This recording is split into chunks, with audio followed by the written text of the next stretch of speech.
Perkenalkan, nama saya Fariza Wahidia Rohmah, mahasiswi Teknik Kimia dengan NIM 25106810002.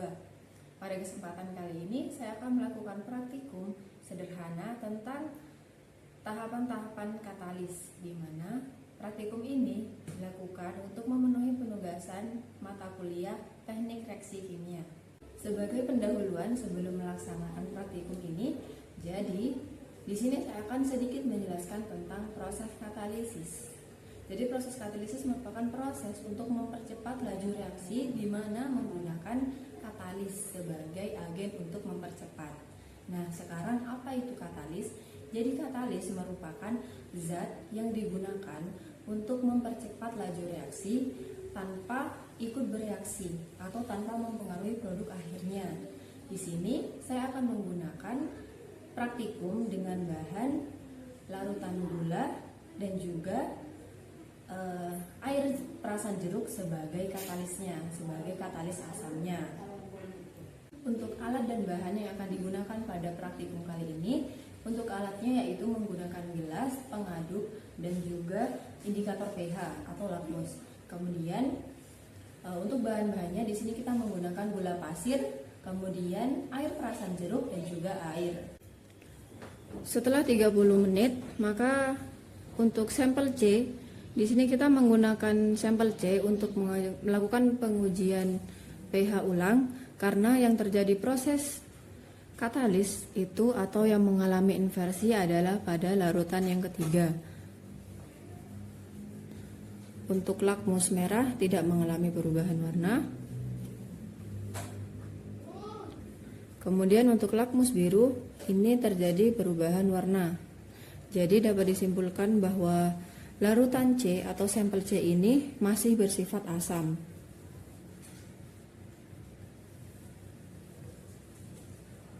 Untuk lebih memastikan, kita akan mengukur pH agar diketahui berapa pH dari larutan setelah didiamkan selama 30 menit.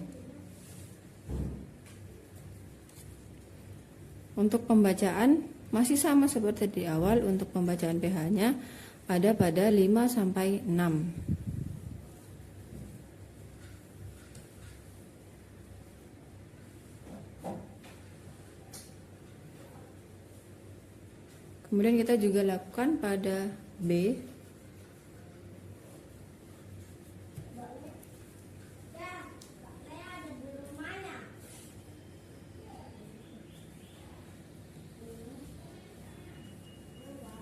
Jadi masih memiliki kadar pH yang sama. Untuk sampel B, kita juga akan melakukan pengujian dengan menggunakan kertas lakmus biru.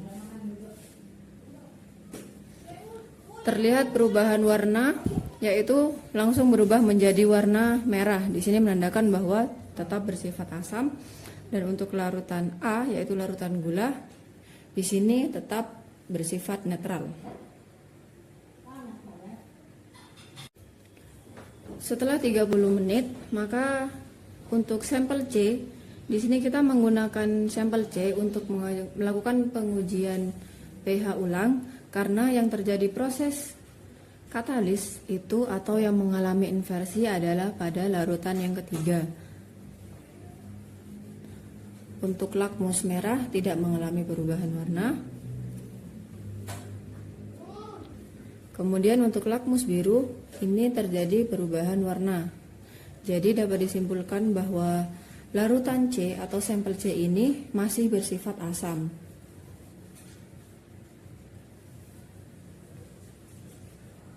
Untuk lebih memastikan, kita akan mengukur pH agar diketahui berapa pH dari larutan setelah didiamkan selama 30 menit. Untuk pembacaan masih sama seperti di awal. Untuk pembacaan pH-nya ada pada 5 sampai 6. Kemudian kita juga lakukan pada B.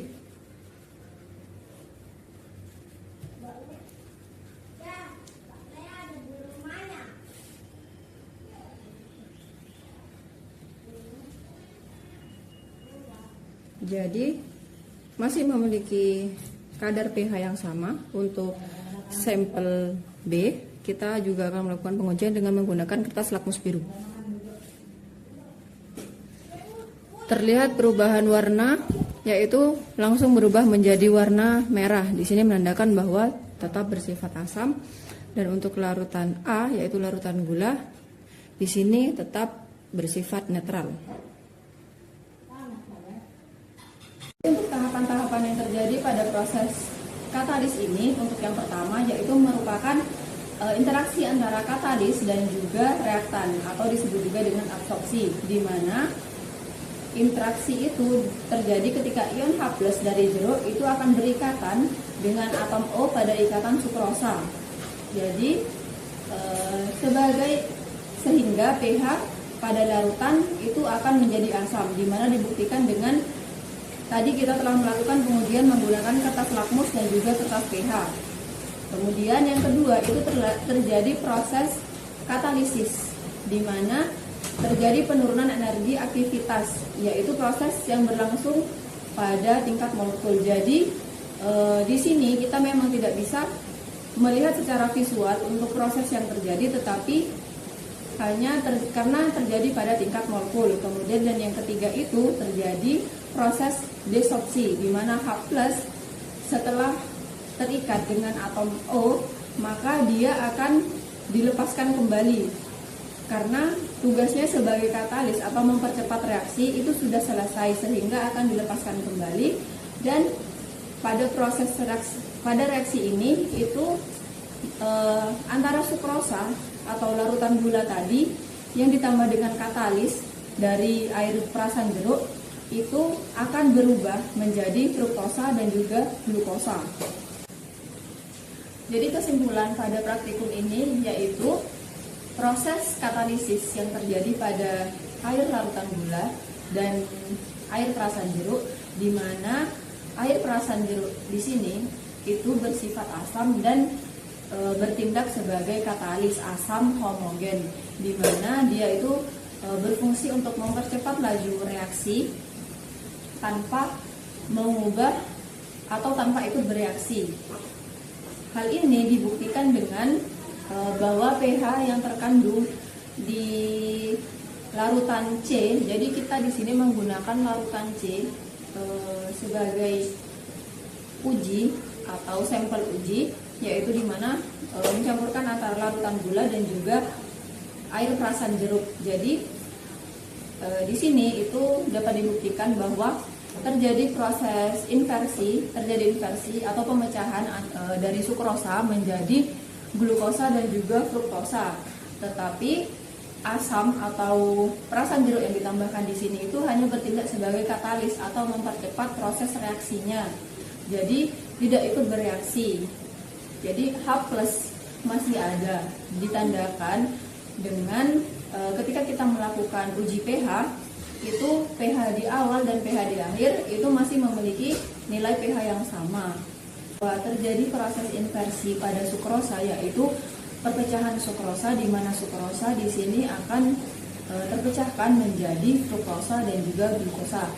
Karena di sini memang praktikum yang dilakukan adalah skala kecil dan juga sederhana, maka di sini saya melakukan uji organoleptik, pengujian rasa terhadap 8 orang.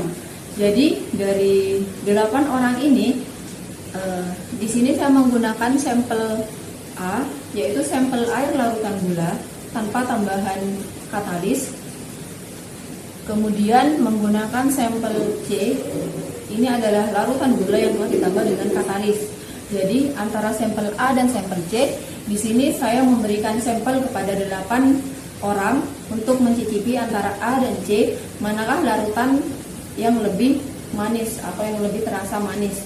Jadi dari 8 orang ini, 7 jawaban itu menjawab bahwa larutan C atau larutan yang ditambahkan dengan air perasan jeruk itu memiliki rasa yang lebih manis. Jadi di sini menandakan bahwa sudah terjadi inversi atau perpecahan dari sukrosa menjadi fruktosa dan juga glukosa. Karena dengan adanya glukosa dan juga fruktosa itu secara rasa akan menambahkan tingkat kemanisan yang ada dibandingkan dengan sukrosa. Jadi mungkin itu untuk praktikum tahapan-tahapan katalis yang dapat saya sampaikan. Untuk inti dari praktikum tahapan katalis ini, itu katalis yang digunakan mempercepat laju reaksi tetapi tidak ikut bereaksi. Jadi sekian yang bisa saya sampaikan, kurang dan lebihnya mohon maaf. Terima kasih. Wassalamualaikum warahmatullahi wabarakatuh.